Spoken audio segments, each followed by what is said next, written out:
अवधूत चिंतन श्री गुरुदेव दत्त श्री स्वामी समर्थ. आज आपण ज्या विषयावर बोलणार आहोत तो विषय केवळ परीक्षा, अभ्यास किंवा यशापुरता मर्यादित नाही, तर तो विषय आहे मुलांचे आयुष्य घडवण्याचा, संस्कार रुजवण्याचा आणि पालकत्व निभवण्याचा. मुलांना कसं सांभाळावं, त्यांच्यावर असे कोणते संस्कार करावेत की ते आयुष्यभर आई वडिलांचे आज्ञाधारक राहतील, समाजामध्ये सुसंस्कृत नागरिक बनतील आणि स्वतःच्या जीवनामध्ये यशस्वी होतील. हे प्रश्न आज प्रत्येक पालकाच्या मनामध्ये आहेत. आईवडील होणं सोपं आहे, पण संस्कारक्षम पालक होणं ही साधना आहे. आज अनेक घरांमध्ये मुलांकडे लक्ष दिलं जात नाही. विशेषतः ग्रामीण भागात अजूनही असं चित्र दिसतं की तो अभ्यास करत नाही, ती अभ्यास करत नाही, एवढंच पालक बोलून मोकळे होतात. पण सतत हेच वाक्य ऐकल्यावर मुलांच्या मनामध्ये अभ्यासाबद्दल चीड निर्माण होते आणि खरंच ती मुलं अभ्यास करतच नाहीत. म्हणून गुरुजन सांगतात, दिवसातून एकदा तरी पालकांनी मुलांशी चांगल्या शब्दांमध्ये बोलावं, प्रेमाने, आपुलकीने, विश्वासाने बोलावं. कारण शब्दांमध्ये मोठी शक्ती असते. शब्द संस्कार करतात आणि शब्दच संस्कार तोडतात देखील. परीक्षेच्या काळामध्ये अभ्यास कसा करावा, तर याबद्दल आपल्या परंपरेमध्ये सुंदर असं मार्गदर्शन आहे. उत्तर दिशेला तोंड करून अभ्यास करावा. उत्तर दिशा ही बुद्धी, ज्ञान आणि प्रज्ञेची दिशा मानली जाते.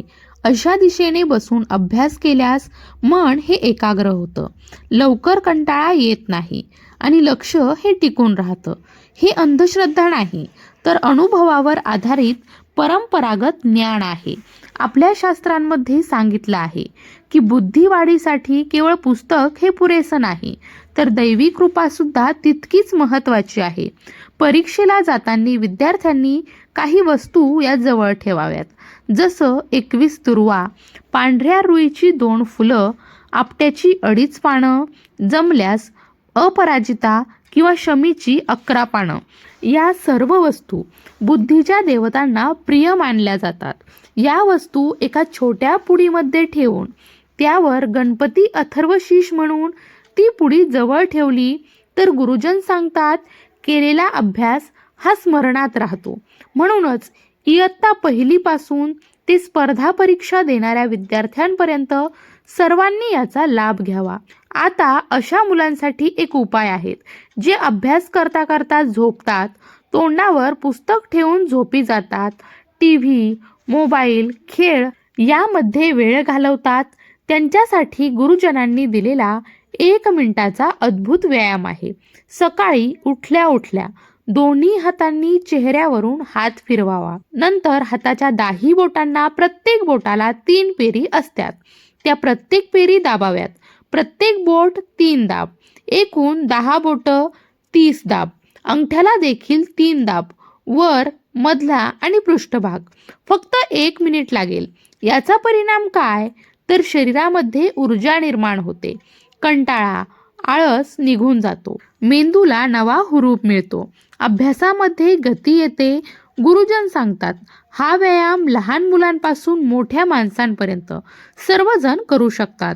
यामुळे हाडांचे विकार, मणक्यांचे त्रास, रक्तवाहिन्यांचे आजार, स्पॉन्डिलायसिस सारखे विकार होण्याची शक्यता जी आहे ती कमी होते. हा उपाय मूल्य शिक्षणाचा भाग म्हणून यापूर्वीच मी सांगितलेला आहे. परीक्षेच्या काळामध्ये काही मंत्रसेवा केल्या तर विद्यार्थ्यांना त्याचा विशेष लाभ हा होऊ शकतो. जसे की सूर्योपासना, सरस्वती पूजन, गायत्री मंत्र, प्रज्ञावर्धन मंत्र आणि गणपती अथर्वशीष. या सेवा जर मुलांनी मनापासून केल्या आणि वरील सर्व पूजा वस्तू जवळ ठेवल्या तर बुद्धीच्या देवतांची कृपा ही नक्कीच लाभते. पालकांनो, मुलांना ओरडून नाही, तुलना करून नाही, तर समजून, प्रेमाने आणि विश्वासाने घडवा. दिवसातून एकदा तरी गोड शब्द बोला, प्रोत्साहन द्या, तू करू शकतोस असं सांगा. कारण तुमचं एक वाक्य मुलांचं संपूर्ण आयुष्य हे घडवू शकतं. मूल्य शिक्षणाच्या वतीने आज सांगण्यासारख्या अजूनही अनेक गोष्टी आहेत, पण सर्वात महत्त्वाचं आहे सातत्य, आचरण, चांगली भाषा. हे जर आपण पाळलं तर आपली मुलं नक्कीच संस्कारक्षम, बुद्धिमान आणि यशस्वी होतीलच. श्री स्वामी समर्थांचा आशीर्वाद सर्व विद्यार्थ्यांवर आणि पालकांवर सदैव राहो. भिवू नकोस, स्वामी सदैव पाठीशी आहेत.